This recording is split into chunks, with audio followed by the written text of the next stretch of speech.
Donald Trump has once again publicly humiliated Putin. Hopefully, his conversation with Zelenskyy at the NATO summit will have a different tone. The summit itself promises few major events, mostly calls to increase pressure but no new funding. Has Trump really reconciled Iran and Israel? We'll discuss that and more. I'm Iryna Uzlova, you're watching YouTube 24 Live. It's Tuesday, 7 p.m., and with me is political technologist Mykhailo Sheitelman. Mykhailo, hello, great to see you. Glory to Ukraine. Glory to heroes. Hello, Iryna. I'm so happy to see you. You have no idea. I do now. Thank you for saying that. We are also happy to see all our viewers. Sheitelmans, Sheitelmans, Sheitelmans, Sheitelmans, and Uzlovians, all those who call themselves that. Thank you for coming, friends. There are already 300 of you in a second. Tell your friends we're here and with you. Subscribe to Mykhailo's YouTube. The link's in the description. And don't forget about YouTube 24. Your likes mean a lot. They're sometimes rare, but always appreciated. So Mykhailo, Trump is bluntly telling Putin, sort yourself out first, then come with offers.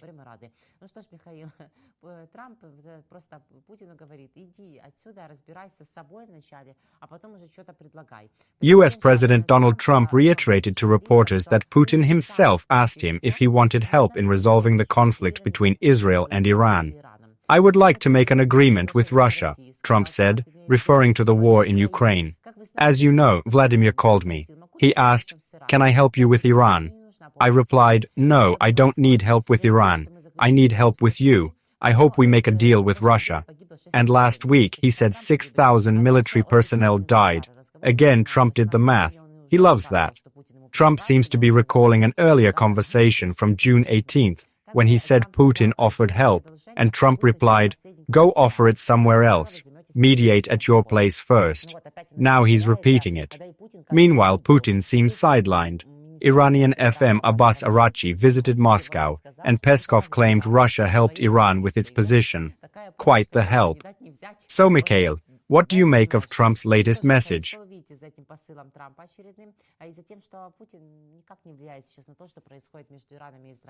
Yes, indeed, about the position. Peskov made a good point. He hit the spot because today, strangely enough, is International BDSM Day. This is not a joke. Such a holiday appeared back in 1999. We even understand what position Russia took in what was happening. When its closest, so to speak, ally began to be dismantled piece by piece, it only ran around in circles, oohing and aahing, hoping that it would get around. But it didn't. As you can see, the nuclear program has been completely destroyed. This week's rumor I mentioned has now been confirmed. Russian nuclear workers were among those killed, not by U.S. strikes, but in Israeli attacks on sites where Russian specialists were present. Hopefully, the Russian air defense crews who trained Iranians on the S-400s were also hit. If the S-400s were destroyed, their teams and instructors likely were too.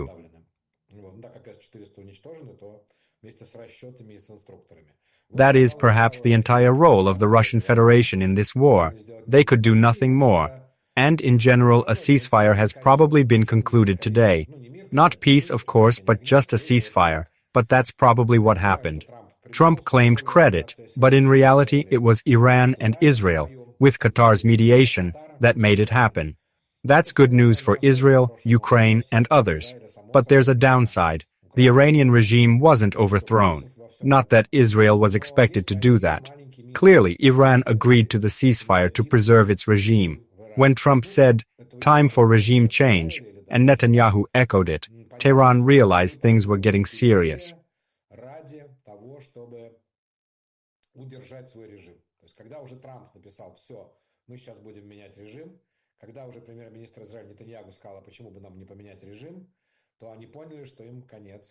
And when Putin could do nothing to support Tori Sharakayev, who came to him as foreign minister, it became finally clear. Power for them is a matter of survival at any cost. Look what Israel did on the eve of the truce, literally at the last moment. When all the military warehouses and factories had already been destroyed, it launched a systematic attack on the infrastructure of the regime itself. Israel even published a list of the 10 largest facilities belonging to the Islamic Revolutionary Guard Corps. Among them are prisons where oppositionists were held and tortured, More than 300 people, as the Israeli press noted, people directly involved in the oppression of the Iranian people, were killed by Israeli strikes, but alas, a little short of the mark. Though this could not be expected of Israel, it is not within the capabilities of even its army. So far, the world hasn't milked the regime enough for Putin to finally lose Iran.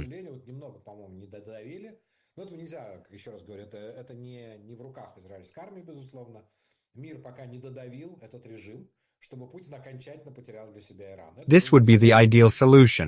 As long as the Russians retain at least some Iran, it is already useless, a suitcase without a handle. It will not supply anything, no missiles, because Iran simply does not have any left. But formally, the ally checkmark between the countries still stands. And I would like Iran to become an enemy of the Russian Federation. Iran should have been offended by Russia. Or did they expect betrayal? Iran's ambassador said, "We'll remember who supported us and who betrayed us," directly addressing Russia. Maybe Russia couldn't do much, but it didn't even try or pretend to. Meanwhile, China apparently did try. Israeli sources say they attempted to send military aid via a direct rail link to Iran.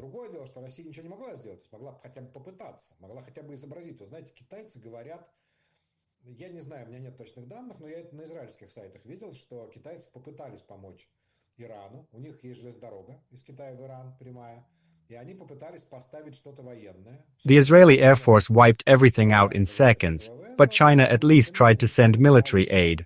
Russia didn't. It lacks the resources, being tied up in its own war and dependent on Iran technologically. The only real option would have been sending combat aircraft, since Iran's air defenses were already destroyed. But that would have meant serious Russian losses and direct involvement in the conflict.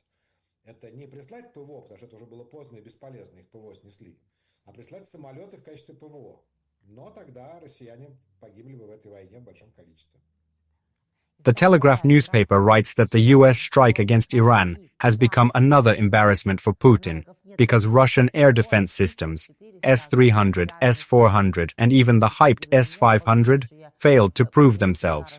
These supposedly unparalleled systems proved useless.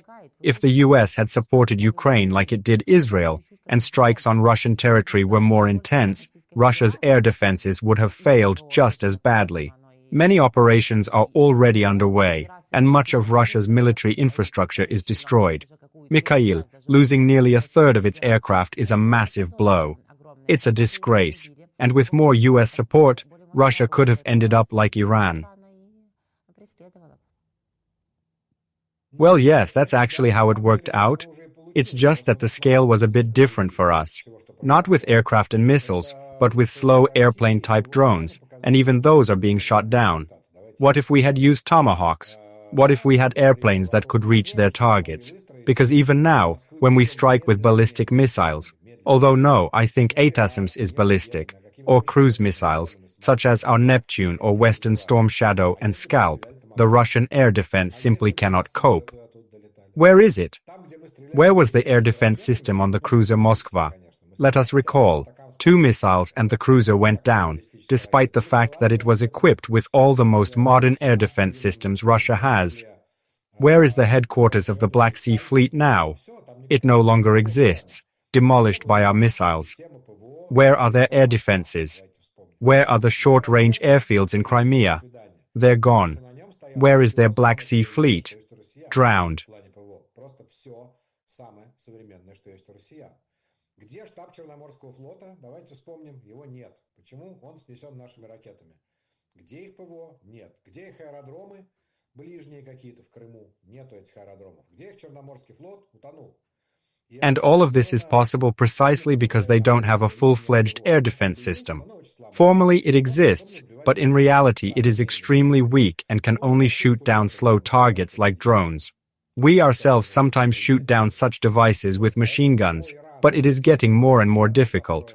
Therefore, the air defense systems built by Russia in Iran, as well as the Russian system as a whole, have shown themselves to be completely ineffective. Is this an embarrassment to Russia? Yes. In addition, Russia has recently lost all export orders for weapons. No one wants to buy their systems anymore, because the air defense system has proven to be ineffective, and the aviation system has shown itself to be ineffective. Today, Russia simply has nothing to sell. Iran's defeat was also telling. Israel actually destroyed all key targets in a short period of time. Why did Israel agree to the ceasefire? Because there is nothing left to bomb. Yesterday morning, even before all of Trump's statements, Israel bluntly said, "We plan to end the war this week because all targets will be destroyed." They may have ended the operation a day or two early, but essentially, everything that needed to be destroyed has already been destroyed. This is the whole war. Iran, armed with both its own and Russian weapons, was incapable of resistance.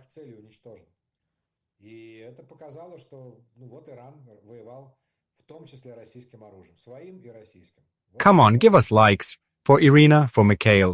Viewers are encouraging each other and we won't say no. Likes help the stream reach more people. We've got nearly 3,000 viewers but only 522 likes. Let's fix that. Many of you came from Mykhailo's channel. If you haven't subscribed yet, do it now. And if you're new here, welcome. Now, about that Nobel Prize. Is it time to give it to Trump or someone else? What do you think? Ну или первый раз, так тем более, пожалуйста. Вы о Нобелевке, да, говорили что-то? Я тоже сегодня с утра уже шутила, что Трампу Нобелевскую премию мира пора или нет? Или все-таки ее, не знаю, кому ее в этой ситуации надо присуждать? Yes, well, first of all, I will say right away that I know who should be awarded the Nobel Prize, but I will announce it a little later. First about Trump. Just now, literally half an hour ago, he published a post on his social network that a certain congressman, I can't remember his last name, nominated him for the Nobel Peace Prize for establishing peace between Israel and Iran. This confirms my long-standing thought. The entire video today was about this. All of Trump's activities in the situation with Iran and the war with Israel were oriented toward winning the Nobel Prize. He was not the one who brokered the truce between Israel and Iran. The parties were doing fine without him. Netanyahu, the Iranians, and the Qataris were all doing fine on their own. He was there, as they say, as a fifth wheel, or even as a fifth leg to a dog. Moreover, he almost derailed the truce by publishing on his social network what the Israeli government had expressly forbidden to be made public, namely, the agreements themselves.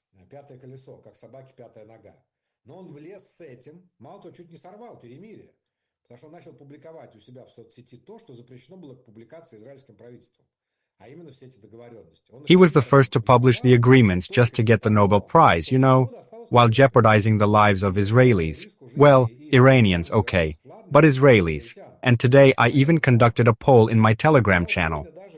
The question was, who really stopped the war between Israel and Iran? The channel is called Mykhailo Sheitelman from Kiev. If you are not subscribed yet, type Sheitelman into Telegram, and you will find it immediately. I haven't announced the results yet, but of the 22,000 people who voted, 80% believe that the war is still not over. Do you see how much distrust there is for Trump? It seems to me that if Netanyahu and, say, the president of Iran had announced a truce, everyone would have taken it seriously. But Trump said it, and 80% didn't believe it because that's his image. They don't believe him. And among those who do believe that the war is over, 11% believe that Israel made peace, 4% believe that Israel and Iran did it together, 2% give credit to the Emir of Qatar, 0% each to Putin and Iran, and only 3% to Trump. You see, Donald Trump didn't even reach Zelensky's rating. The latter has 4% confidence, Trump has 3%.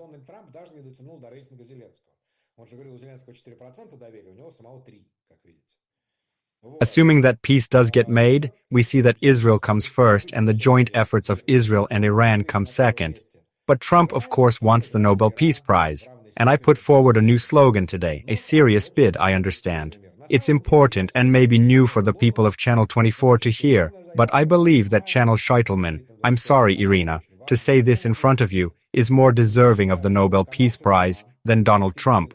Under any circumstances. After all, the Nobel Peace Prize is awarded not only to people, but to entire organizations. Remember the European Union, or how the Ukrainian, Russian, and Belarusian human rights organizations were awarded simultaneously in 2022. Of course, we are not Mother Teresa, Gorbachev, or academician Sakharov, but the Sheitelman channel is really fighting for peace. During the rocket attacks, people from 80 countries gathered at my channel, and this is also a contribution. It's a global bomb shelter, a global struggle for peace. Yes, we are in favor of peace through force. As the U.S. ambassador to NATO said today, Trump made peace through force, bombed Iran, and achieved a ceasefire. First, we believe Russia should also be brought to peace the same way, with B-2 bombers. Second, that is why we are constantly raising funds for deoccupiers and other devices to promote peace. I think we should get someone to nominate the Sheitelman YouTube channel for the Nobel Peace Prize. It would be the first YouTube channel in the world to be so honored. If you have a community organization, write to the Nobel Committee in Oslo and send me a copy of the nomination. Today, for example, a Republican congressman nominated Trump for the prize. You can do it too, not as an individual, but as an organization. If you are a deputy or represent, say, a society of dog lovers, it is important that everything be official, with a seal. Please nominate if you think the Sheitelman channel is a more worthy candidate than Donald Trump, because we really want peace.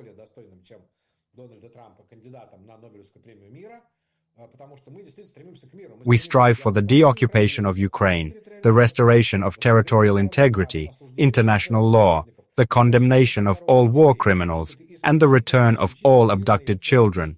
The channel has exclusively peaceful goals. Pardon the pathos, but it's really true. Therefore, I ask everyone to support the nomination of Sheitelman's YouTube channel for the Nobel Peace Prize. Write letters to the Nobel Committee, completely seriously, no jokes. Send copies to me so I can talk about it. The more organizations support this initiative, the better. Just imagine, Ukraine making history with the first YouTube channel to win the Nobel Peace Prize. I promise we'll split the prize money like family. Given how much has been raised through your fundraisers, for the military, for animals, and the work done under the Sheitelman name, it would be well deserved. If I were an organization, I'd nominate you. Hopefully enough groups will. Many are eligible to submit nominations. от Шейтельмана, имени Шейтельмана, мы даже не сомневаемся в том, что это будет по-братски, по-честному. Вот я, если была бы организацией, выдвинула. Но я не организация пока вот, что. Но я думаю, что много нас услышат организации и сможет это сделать, потому что там кто угодно может выдвигать кандидата на Нобелевскую премию. We just need to make it official. I can't nominate myself and neither can you. But think about who has such an opportunity. I know that we are being watched by official organizations, registered communities of Ukrainians in Brazil, Canada. Many people have written to me. You, public and volunteer organizations, have the right to nominate a candidate for the Nobel Prize, but not me personally. I don't want to be nominated. It's about the YouTube channel, a community of 642,000 people. That feels like a worthy goal. Before, I aimed for a gold button and 1 million subscribers, but now the next goal is the Nobel Peace Prize. That would be fitting. Viewers agree and support it, and many ask me to start my own channel. Friends, everything has its time. Please subscribe to Mykhail's channel so the future Nobel nominee can grow. Even if not this year, then next year for sure. The idea is powerful. His live streams attract over 25,000 viewers each time. В следующий так точно. Идея интересная, действительно, это сообщество. Просто сколько тысяч собираются у Михаила на его прямых эфирах.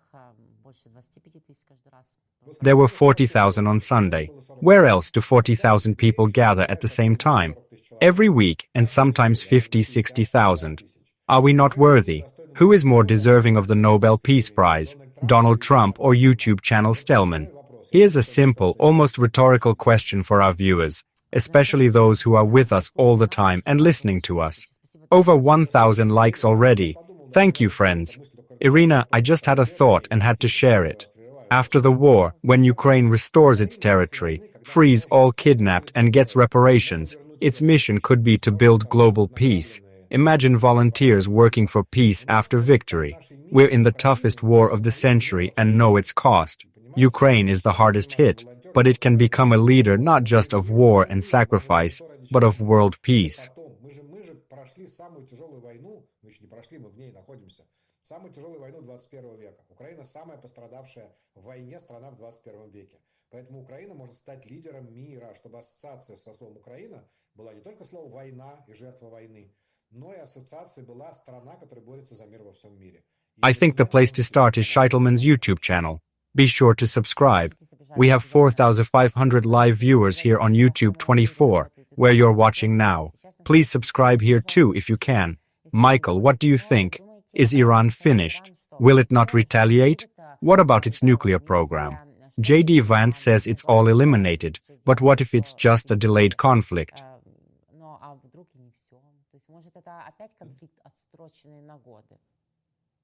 Last night, Trump announced the news suddenly on his own social network, with no confirmation from Israel or Iran. In fact, Iran denied any ceasefire, and Israel stayed silent. Netanyahu even banned ministers from commenting. I was sure there was a ceasefire, but couldn't celebrate because it came from Trump, who often distorts facts. In this post, he mixed up numbers, facts, and timing. He heard a bell but didn't know where it rang. For example, he said the ceasefire starts at 12 May, then again, 12 hours later, meaning Iran stops first but Israel keeps bombing for half a day without retaliation. Typical Trump confusion. Напутал все цифры, все факты, все переврал. То есть слышал звон, не знал, где он. Как всегда у Дональда Трампа. Про то, что эти на 12 часов, а потом через 12 часов, по его словам, получалось, что перемирие наступит в разное время. Сначала в перемирие вступит Иран, потом его будут 12 часов бомбить израильтяне, а он будет не иметь права стрелять. And then there will be a final truce. Seriously, I'd like to believe that none of this happened, that it's just fiction, that the Emir of Qatar, who actually negotiated the truce, told Trump something completely different, but he just couldn't remember it. Overall, I was inclined to believe the truce happened, because there weren't many options for this war. Either it would have been prolonged if the fundamentalist position in Iran had won, not to surrender under any conditions, to fight the Zionists to the last, even if they had to eat the land. Such chances, by the way, were very real. Or pragmatists win, even if they are also Islamists. But they are ready to admit that if we continue the war, we will be swept away by our own people. Riots will start because there will be nothing to feed people. Then let's at least hold on to power. That is what the Iranian regime is fighting for now, to preserve itself. Just now, by the way, another Trump post has appeared. Now, as you can see, I have to watch him like a small child. You can't leave his side for a second.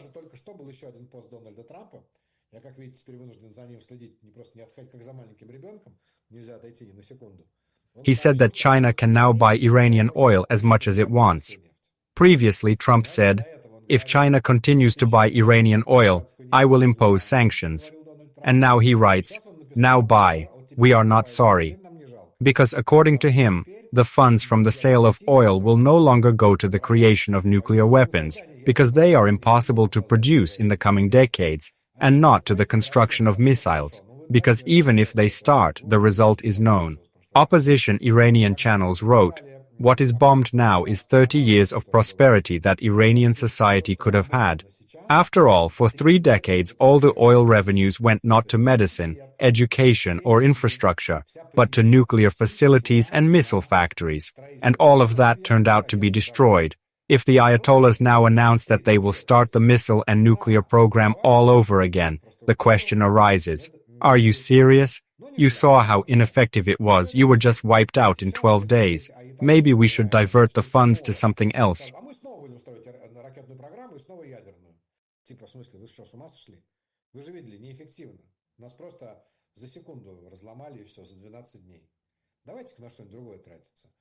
It seems they're afraid to restart these programs, afraid of losing power. The regime doesn't see the point anymore and won't seek peace with Saudi Arabia or Israel while it survives. This means it may be gradually overthrown or lose influence. They built some defenses around Moscow, but we still fly slow drones there. Russia's and Iran's air defenses performed similarly, showing the mission is lost. The regime once had a goal. There was a doomsday clock in Tehran counting down to Israel's destruction, but Israel bombed it yesterday. Now the Ayatollah regime seems purposeless. So yes, I believe this truce will last. И вчера Израиль их разбомбил. Часы судного дня не дожили до судного дня. И теперь как бы миссия у режима Айтол, она исчезла. Поэтому да, я вполне верю, что это перемирие всерьез и надолго. Interesting. We'll be watching. And China? Will it now openly buy Iranian oil, or will it pretend as if all this does not concern it? After all, earlier it sort of condemned the strikes on Iran, but as usual did not interfere. He was still buying oil from Iran, only bypassing the sanctions. Now it's likely that some of those sanctions may be lifted, and Iran will get a chance to make a deal with the U.S. Now it has no reason to hide the fact that it is not going to develop nuclear weapons, because they are simply destroyed. Such a deal could open the way for Iran to legally trade oil. And it is, in a sense, a defeat for China. After all, Iran was its only proxy in the Middle East, while the U.S. has a number of partners, not only Israel, but the entire Arab Peninsula, Saudi Arabia, UAE, Qatar, Bahrain, Kuwait, all countries where U.S. military bases are located. This is what makes them allies and proxies of the U.S.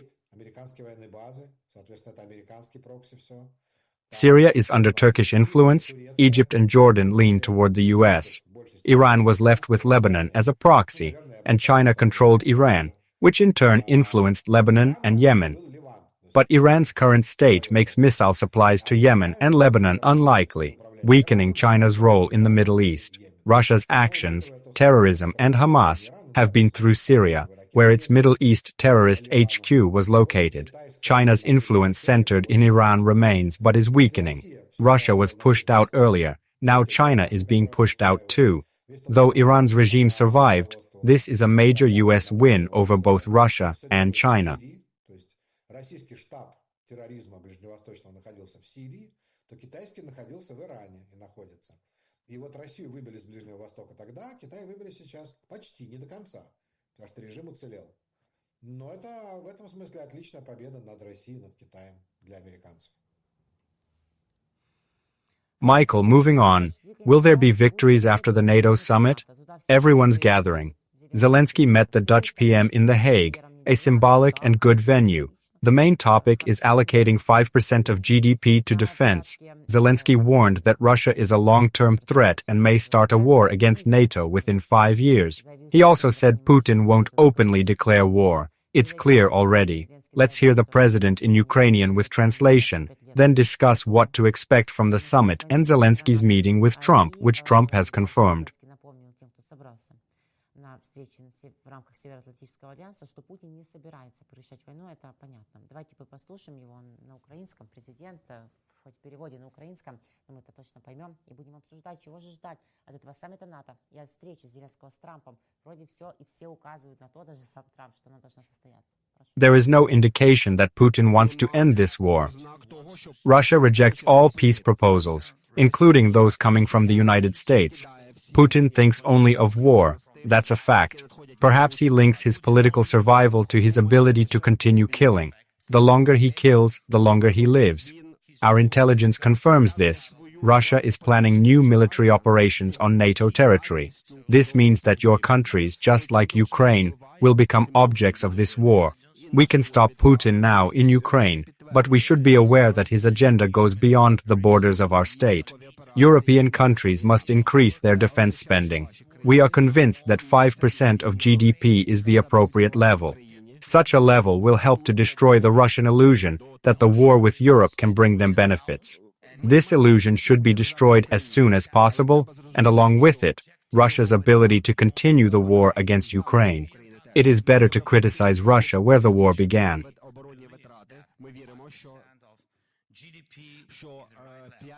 Відсотків ВВП – це належний рівень. Європейський рівень може допомогти зруйнувати російські ілюзії, що війна з Європою може їм дати щось. Цю ілюзію треба знищити швидше, і треба знищити російську спроможність продовжувати війну з України. Mikhail, we see what Russia is doing.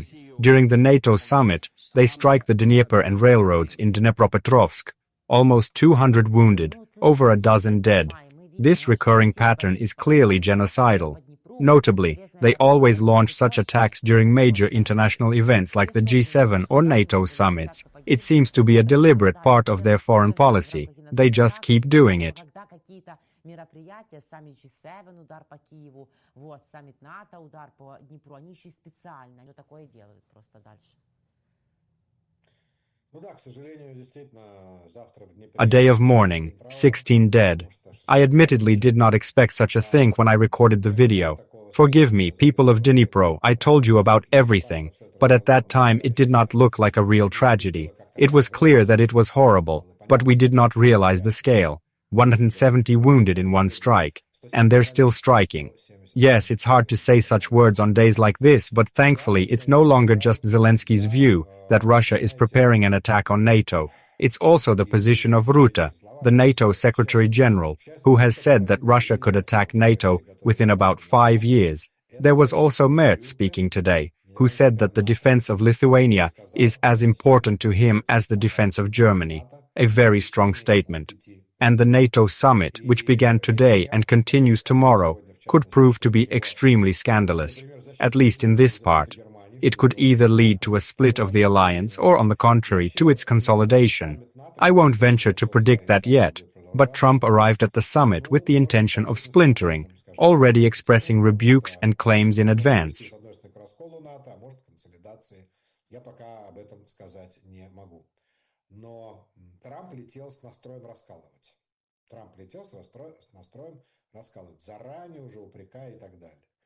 The fact that the summit format has been changed to suit Trump has both pros and cons. Yes, it sounds cartoonish in relation to other NATO members. After all, the format of the entire summit is customized for one person, the U.S. president.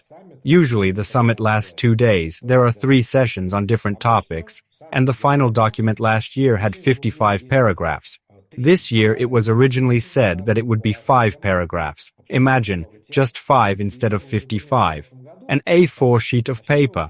But as it turned out later, it was not 5 paragraphs at all, but only 3. That is, they decided to shorten it even more. On the one hand, of course, it looks absurd. The world's major powers have to adjust to one person who cannot concentrate longer than one meeting, who does not read more than 1 page. But on the other hand, to be honest, I am in favor of this format.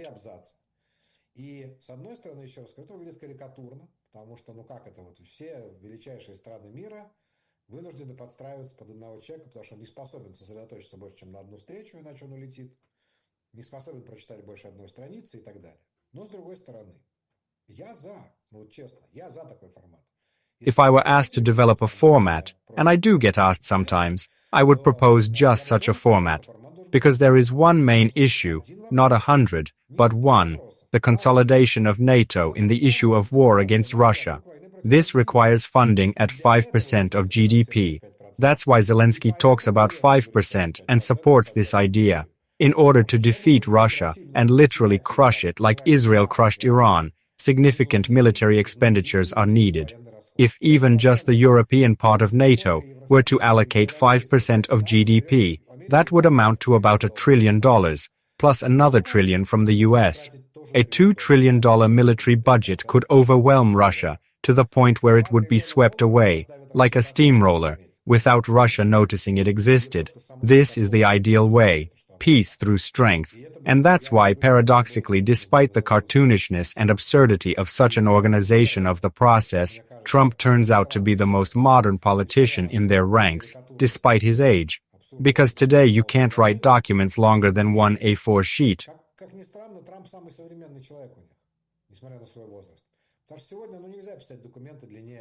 Who reads long documents now? Only ChatGPT handles more than a page. When I get long texts, I let AI summarize them to 1 page. I don't have time for more. Trump is right. There should be one clear topic, not 100, so people remember it. A 3-paragraph final document instead of 55 makes sense. Even Putin can read 3 paragraphs and maybe realize, is this how I'll be defeated? He's likely afraid. Yesterday, he spoke to military graduates who leave their families to launch missiles and kill Ukrainian children, like in Sumy. Путин боится. Потому что он же вчера выходил перед какими-то там выпускничками вот этих вышев, учат в военных училищах, значит, своих там отпрысков утром целуют, а потом идут, запускают ракеты, убивают украинских детей, как в Сумах. Yes, yes, that is exactly what they are being taught. The Russian dictator came out and said, NATO is doing everything for an arms race and demilitarization around the world. We have to defend ourselves. I'm already giving my last underwear, a third of NATO's budget. No matter how much the rope is twisted, they have problems, economists say. So we have to prepare, Putin says, and he remembered that NATO is increasing its spending to 5% of GDP. I think the decision of the summit, if it is made, is clearly alarming to him. After all, the Russians spent half of their military budget on war, not partially, but literally 50%. That's a lot of money.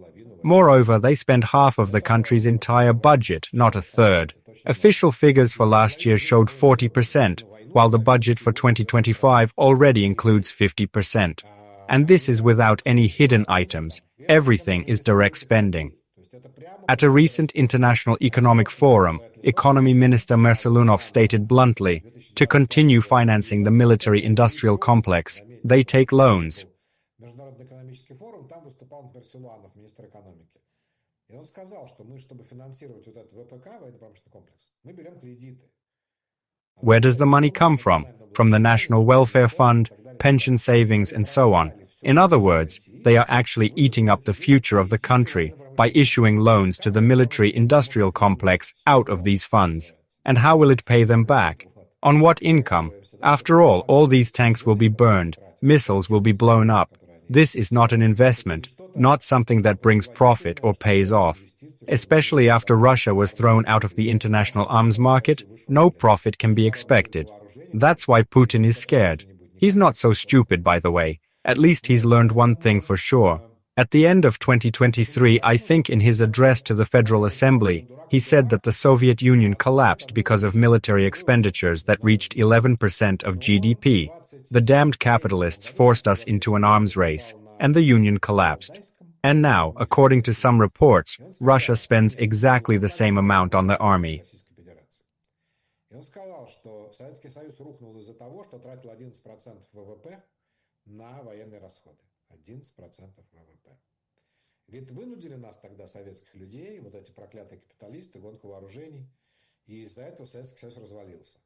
Но вот сейчас Россия, по некоторым данным, тратит ровно столько. Well, let me put it this way. According to official data, spending is 8 to 9% of GDP, but with hidden items taken into account, it comes out to 11%. Putin is well aware that he is in the position of the Soviet Union before the collapse, the same USSR that collapsed because of the arms race. That is why he is afraid that NATO will decide to increase military spending. If the European part of the alliance supports this initiative, Russia will lose the race before the real war begins. It will burst from overstretching, just like the USSR. And that's what he's afraid of, yes. And as for the state of the economy, even without that, things are far from good. I was talking to economist Lyonya Skadovsky, and he says that everything is so bad in Russia that if we push on and disconnect more banks from SWIFT, and preferably all of them, of course, the banking system could simply collapse by the fall, and the situation in the regions is far from stable. There are not enough payments to participants and heroes of the SWO, as they call them, and the sanctions, if the 18th package hits, despite the statements of the authorities, will really have an effect. Although, of course, this effect is cumulative.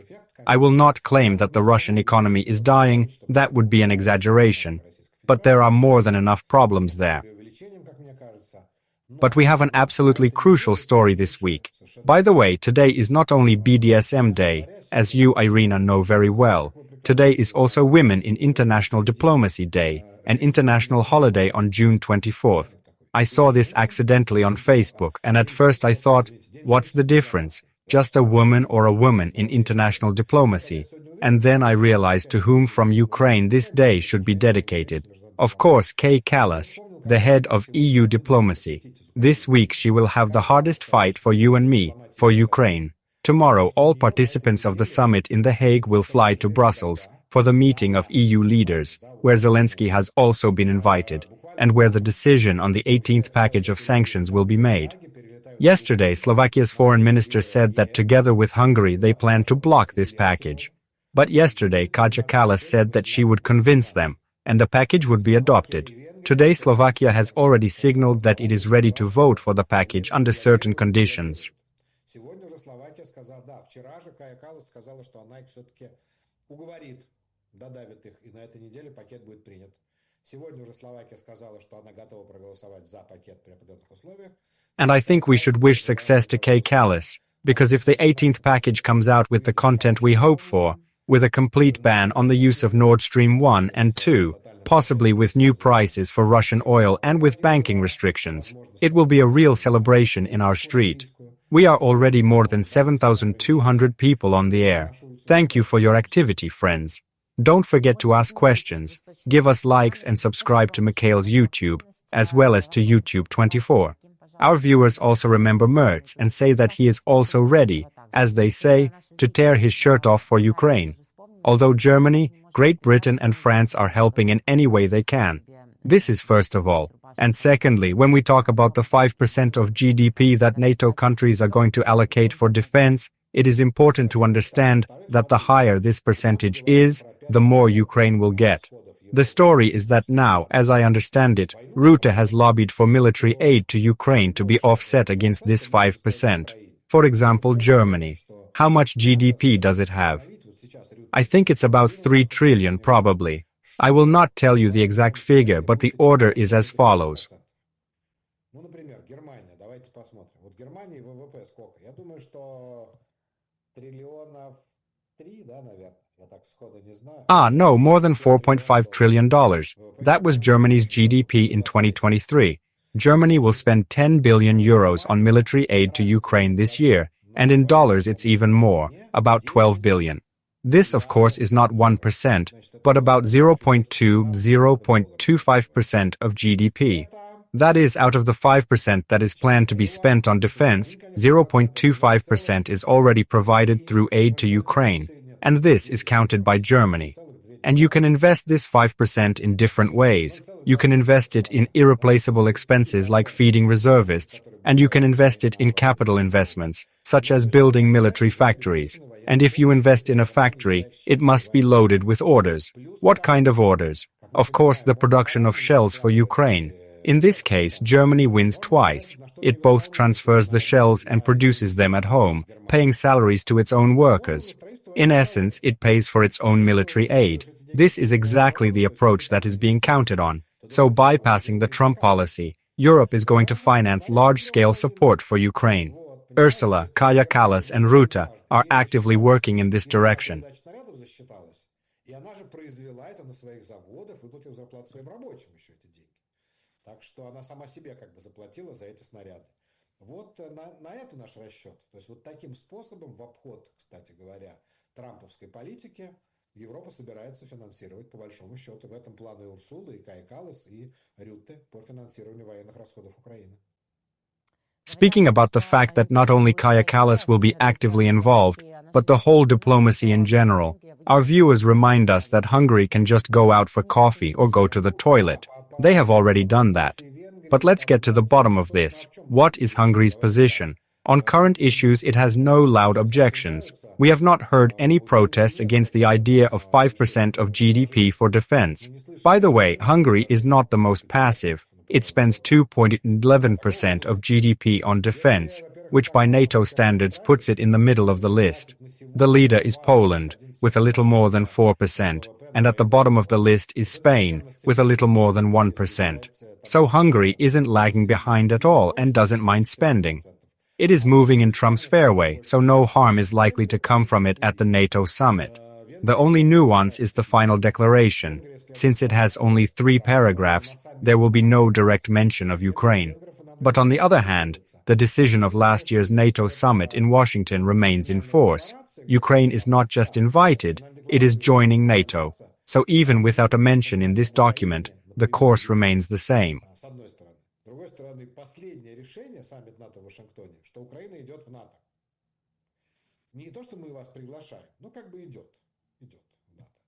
И так как в этот раз не будет упоминания Украины, то останется в силе предыдущее решение. That is, it will not be written. We are not taking Ukraine into NATO. The decision of the summit in Washington will remain in force. This is the trick that Rutte came up with. Therefore, frankly speaking, no problems are expected from the Hungarians at the NATO summit. Nothing critical from their side can be seen now. As for sanctions, that's a different matter. I think it is the sanctions, the 18th package, that you had in mind. But there is a different format. At the vote on sanctions, no one goes anywhere. There is no need to leave the room or make demonstrative demarches. Honestly, I have never attended such meetings, but all this is pure trade. In NATO, the format is different. There is a question, whether we will spend 5% of GDP or not, and you are either in favor or against, without options. And in the European Union, every decision is accompanied by negotiations. Take, for example, the dialogue between Ukraine and the European Commission. It would seem that you are given instructions. Here is what you need to do to join. But that's not how it works. Each country in the EU has its own special conditions. The Italians, for example, have the only right in the EU to fry pizza on wood. In other countries, wood-fired ovens are banned. The British, while they were in the EU, had the right to hunt foxes with hounds, which is banned everywhere else. And the Poles are the only ones allowed to kill cucumbers as children. Such are the peculiarities.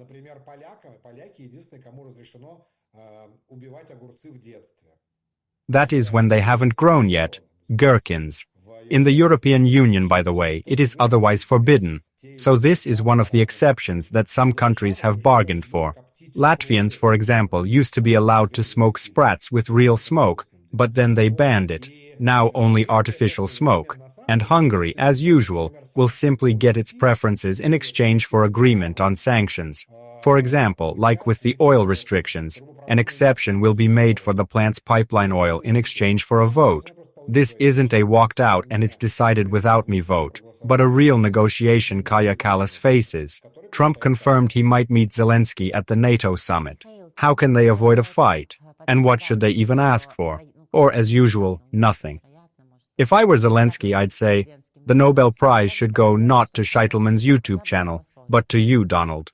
Just joking. But the point is, Zelenskyy clearly supports the 5% GDP NATO funding initiative, a serious step, and he's committed to it.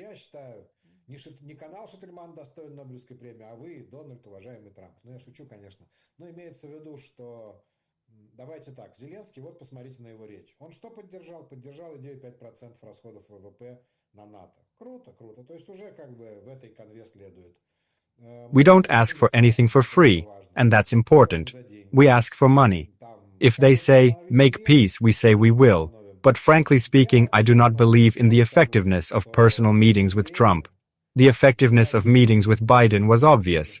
Zelenskyy met, and the result was airplanes, money, security agreements, political support. But I do not remember any examples of successful meetings with Trump. So, of course, it's up to our leadership to decide. These meetings may be necessary for some reason. But I would cool the ardor of the general public because we are spectators here, right? It's like a broadcast. We'll watch it, and that's it. I personally don't expect anything big from it.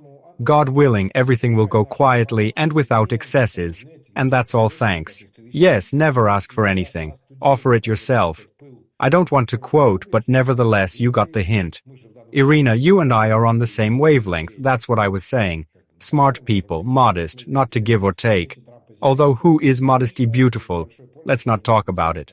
Friends, don't be modest.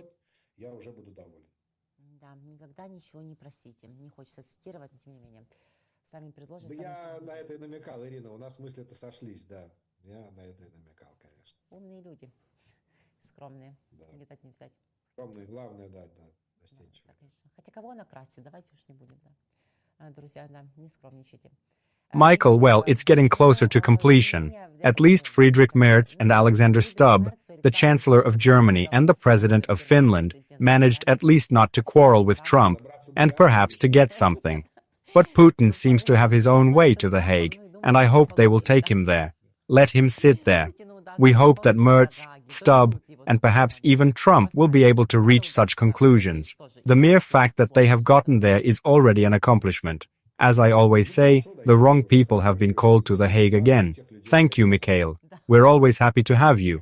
Our English conversations are a real pleasure. Friends, check out World and Politics 24 for our latest interview with Mikhail, in English and Russian. It's full of energy and motivation. Thanks again, Mikhail. See you soon and take care. Don't forget to subscribe to Mikhail's YouTube, link in the description, and YouTube 24. Your likes and comments help spread our talks across YouTube. Спасибо, счастливо. Михаил Шительман, политтехнолог, Ирина Узлова была вместе с ним. Друзья, подпишитесь, пожалуйста, на YouTube Михаила.